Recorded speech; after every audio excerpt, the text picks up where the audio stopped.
Happy Wisdom Wednesday, everyone. So this week's book of the week is actually two. Magic.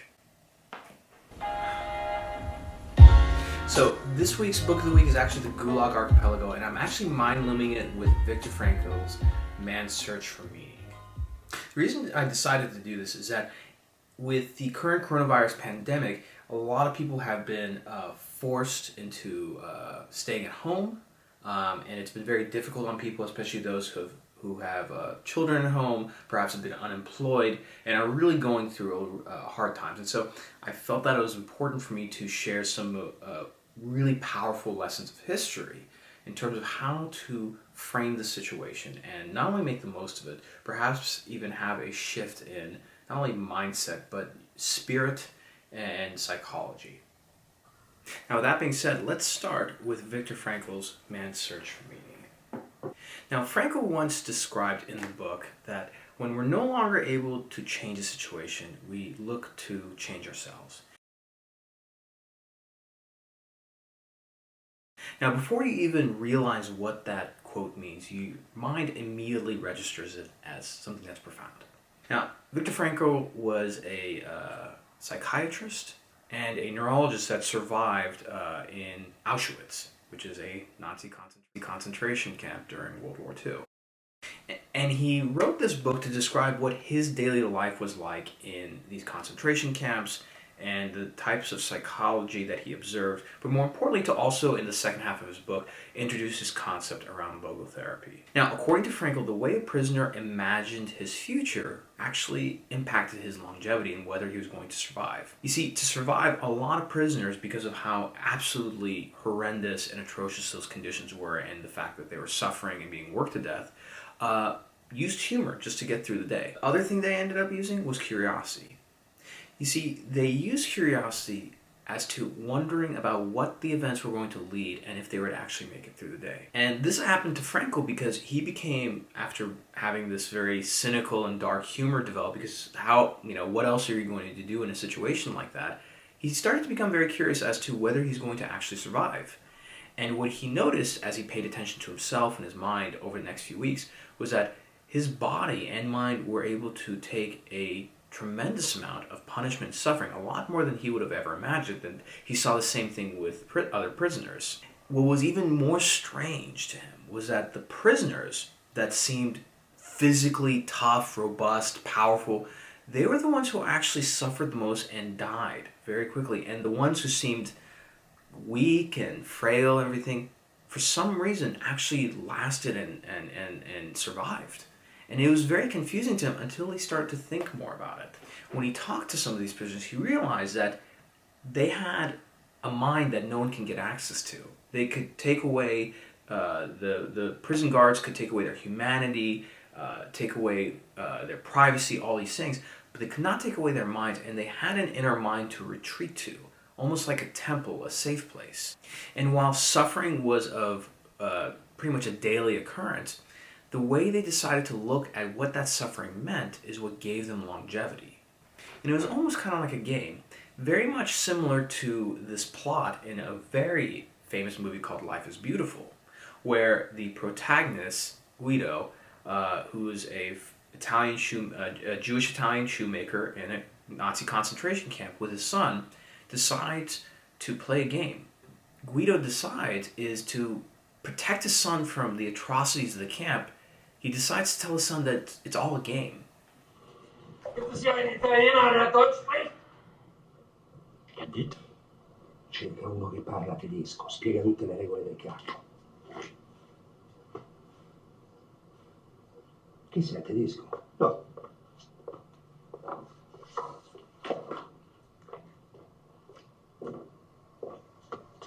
Alles her, ich sage das nur einmal. Comincia il gioco, chi c'è, chi non c'è, non c'è. Ihr seid nur aus einem einzigen Grund in dieses Lager transportiert worden? Si vince a 1000 punti, il primo classificato vince un carro armato, vero? Um zu arbeiten. Beato lui.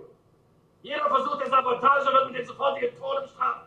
Die Hinrichtungen finden auf dem Hof durch Schüsse in den Rücken statt. Ogni giorno vi daremo la classifica generale da quella tua parlante là. All'ultimo classificato verrà attaccato con un cartello con su scritto asino, Qui, sulla schiena. Ihr habt die Ehre, für unser großes deutsches Vaterland arbeiten zu dürfen und am Bau des Großdeutschen Reiches teilzunehmen.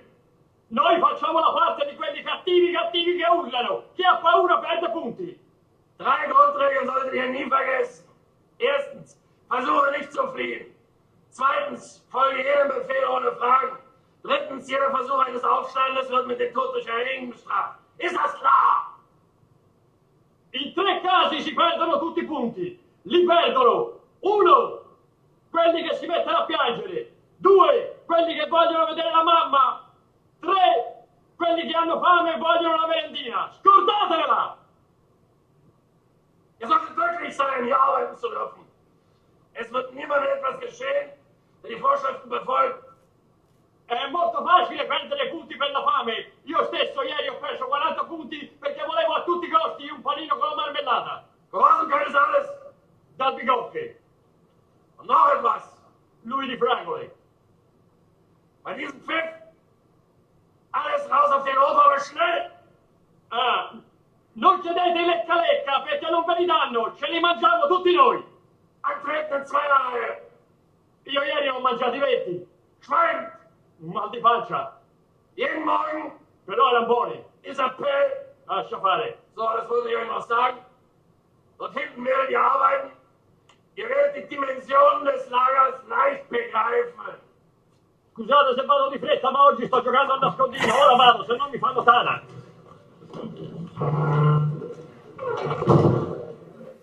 Now, going back to Man's Search for Meaning, Frankl found that when prisoners were able to give their suffering some kind of meaning, they gained the ability to fill up the emotional and psychological tank that went empty every morning when they woke up, because their life had some kind of meaning that they were able to attach to it. They found meaning within the suffering. So for these prisoners, they were able to give meaning to their suffering through a variety of ways. Some did it based on faith. Some did it based on faith, thinking that because of their religion that their suffering was going to mean that they would be served justice in the end, or in the afterlife they'll be given peace. And some of those who were not religious just saw it as a means to an end for them to see a loved one. Whatever that suffering was, they attached some kind of meaning to it, and they retreated back within their minds to focus on that. Friedrich Nietzsche, a German philosopher, once said, "A person, as long as they have a why, they can bear any how." Meaning that as long as you have a reason, a meaning to it, as to how brutal the how is, then you're able to justify it. So what if we take this concept further? Well, that's when the Gulag Archipelago comes into play. This book is absolutely powerful, and it will change your life, just like Man's Search for Meaning. The author actually won a Nobel Prize, but let me give you a little bit of context. I want you to imagine being a Russian soldier, and you just finished fighting off Nazis in a very ill-prepared and ill-informed Russian army. But somehow you defeated the Nazis. And you go back to your home country, only to be taken and put into prison because you have been exposed to potential propaganda and ideologies that your great leader, which at the time was Stalin, felt that you had been exposed to. So you're diseased. So while your country celebrates, you're placed in a prison to rot. But not for long, because after that, you're pulled out of prison and sent off to work camps to work on extravagant and absolutely ridiculous projects and concepts that never really end up seeing the full light of day. And you're worked to the very death. You're starved, you're beaten, you're humiliated. And more importantly, you are forced to do things that you wish you would never do. Because in order to survive, if you actually made it up the hierarchy into the prison camps and you became, let's say, a guard, then you decide to do these same atrocities to your fellow countrymen, just because that's what survival was like. Now, think about this concept that I'm going to introduce to you. What if, for your entire life, you decide that you never will turn away from a mistake? That everything that happens, every mistake you come across, you somehow find a reason that it was your fault, that it was your responsibility. What would your life be like? Would you be corrupted? Would you be more anxious? Would you be depressed? Right? So The Gulag Archipelago was written by Alexander Solzhenitsyn, and he actually won a Nobel Prize for this book. Because essentially what happened was, he was that person I just described. He was a soldier in the Russian army, went off and fought in World War II, came back to his home country, and he was thrown in prison and then sent off to the work labor camps. And while doing that, he thought about how absolutely terrible his life had become.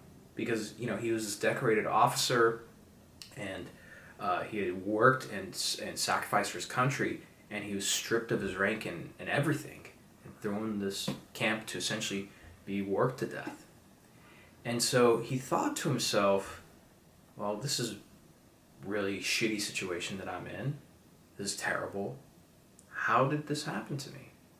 And you see, the easy answer is Stalin was a terrible guy, horrible guy, and he did this to me, and he put me in this camp, which is very much true. But Solzhenitsyn thought, well, that doesn't really work because it doesn't really help me in this situation.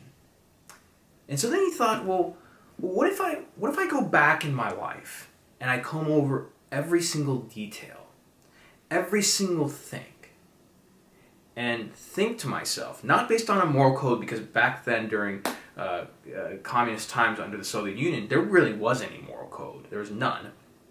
But to use his intuition and feel, did he do the right thing? You see, the way he saw it was believing the story that he was just a victim of fate, that he was a victim, wasn't going to help him. It wasn't going to help him get away from his abusers. And what he decided was that everything that happened to him was a result of him not doing the right thing. Now keep in mind, when he decided to do this, he was in a Russian concentration camp. Like, it does not get any worse than that. That is literally the worst, right? You are enslaved by your own country, by your own people, and you're being worked to death, you're being starved to death. There was, mass graves, there was rape. You were forced to do things that you would never, ever want to do, right? But he somehow decided he was going to comb over his life and see, did he do what was right? And the interesting thing was that while he was in prison, observing all of this happen, he noticed that there were some people in his life and even in the prisons that no matter what the condition was, no matter who it was, even if it was a prison guard who was going to torture them, they wouldn't bend. They would not give in. They were incredibly robust, strong, mentally powerful people. And they weren't the ones that were just, very obvious, right? And he really admired these people. And so, of course, he took time every day to go through his memory and find ways to come up with this story and write down these his entire life and what he observed. He wrote it in a book. It was banned. He had to, he couldn't even sell it in his own country when he actually got out of these prison camps. It was sold in the West. But the long conclusion of this incredibly powerful, eye-opening, jarring book was that one individual's ability to tell the truth can bring down an entire tyranny. That you can take responsibility and say, if I decide to go with everyone else and do the wrong thing and not do what is right, I'm responsible for myself being in this prison camp. Which is a very powerful conclusion to make. Now, let's go back to Frankl's book here. One of the things that Frankl came to conclude in his book was that individuals are able to survive when they're able to assign meaning to their own suffering. And there's a metaphor in the Gulag Archipelago that we can relate to and connect these two books. And that is, we are victims to our own tyrannies just as we are victims to actual tyrannies in real life, right? We get to decide and perceive how things are for ourselves, and we get to assign them meaning no matter what. That's one thing that no one can ever take away from. Now, there's this concept in mental health where, and it's a good tension, where you have this tension between what you achieved and what you can accomplish. And let's get more specific. Who you are today versus who you can become tomorrow. And that kind of tension helps us find meaning and assign the meaning that we need to the suffering that we endure. Like Friedrich Nietzsche said, you can bear any how as long as you have a why. And so what does that mean, right? That doesn't mean that at the end of a hard day, and let's just say that you're a single parent, you're unemployed, you have kids to take care of, you have no health insurance, and it's a terrible day. That doesn't mean that you start whipping yourself and beating down on yourself negatively, right? That doesn't help. You wouldn't do that to your own children, so why do it to yourself? The point of it is to assign meaning to the suffering and believe in oneself. That's the most important part, right?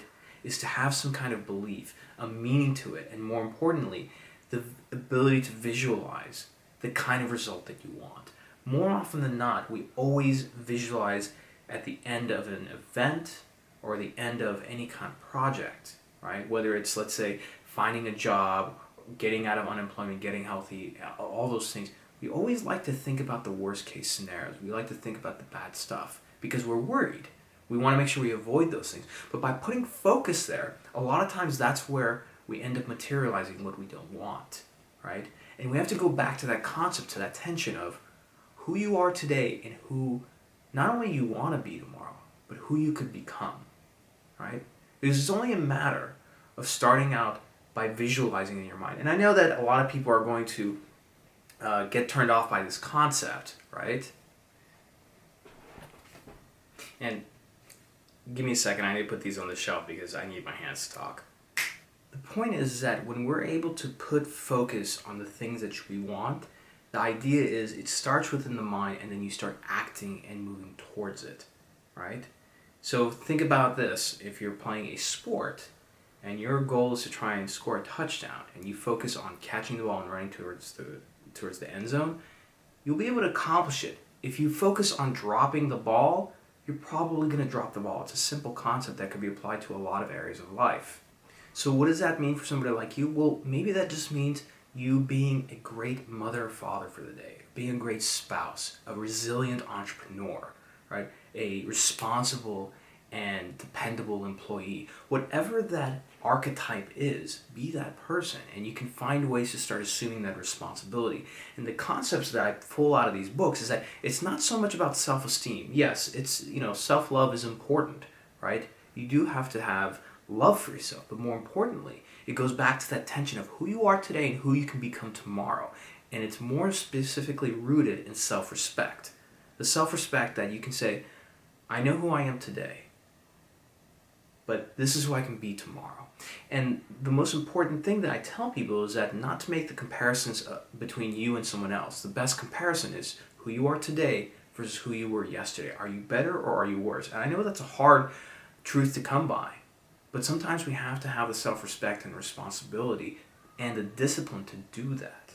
There's this great quote that comes out of Man's Search for Meaning where it says, live as if you're living for a second time and you're about to act as wrongly as you did the first time. This goes back to understanding your intuition, the feeling, are you about to do what's right? As we know and learned from the Gulag Archipelago, are you about to do what is right? Because aside from being able to tear down an entire tyranny as an individual, you can also tear down a tyranny within your mind by yourself. You don't need anybody else. You don't need me or anything around you to do so. The perception and that power is really within you.